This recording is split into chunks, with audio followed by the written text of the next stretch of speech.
how to cancel an order in Shein application. Hello everybody, welcome back to my channel. Today I'll guide you on how you can cancel your order on Shein.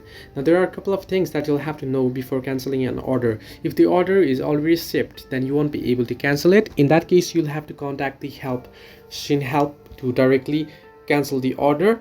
Or else, if your order is processing and is in process, then you can cancel it. Now to cancel it, you want to simply open up your Shein application and make sure you're logged into your account that you made the order from. At the bottom of your screen, you can see shop category, new, bag and me option. You want to simply tap on me option at the bottom right corner of your screen, and here you can see my orders option. You want to simply tap on view all option at my orders.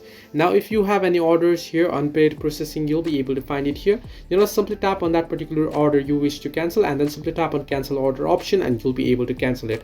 However, if the order is already shipped and if you are unable to cancel it, you want to simply tap on help icon at the top right corner of your screen, and then you want to directly contact the customer service in order to cancel your order. So this way you can cancel your order in Shein application. Hope this helped you. Do like and subscribe, and do not forget to leave a comment down below if you have any further issues.